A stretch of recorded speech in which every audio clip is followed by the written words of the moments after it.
To call The Girl with All the Gifts the film version of The Last of Us is simply unfair, as there are massive differences between the two. The Girl with All the Gifts is set in a dystopian UK, whereas The Last of Us is set in a dystopian United States.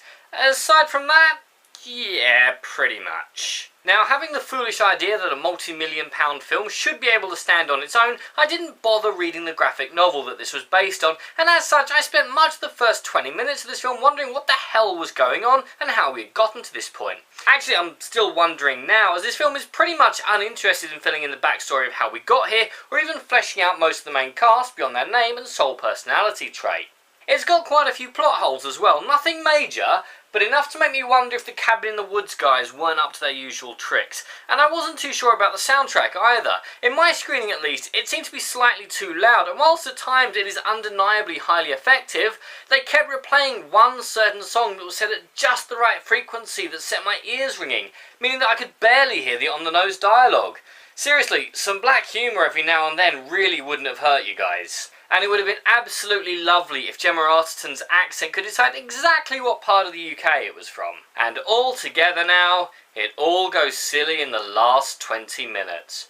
But beyond that, there was a hell of a lot to love. The low budget means that CGI has had to be replaced with a hell of a lot of extras and practical effects, which includes an incredible amount of blood squibs. Scenes pulse with tension when our main cast are wandering through an army of infected, knowing that a single cough or sneeze will see them all eaten alive. And with the exception of Arterton's accent, every single performance is magnificent, and huge amounts of credit and awards must go to Sinia Nanu?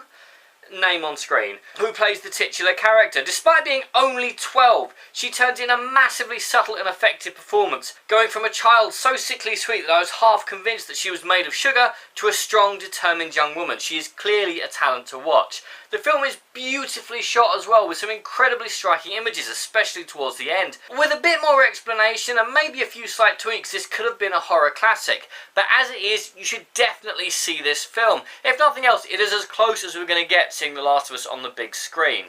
I'm Daniel, this is Sir Dunking. If you've enjoyed this video, please like, share and subscribe.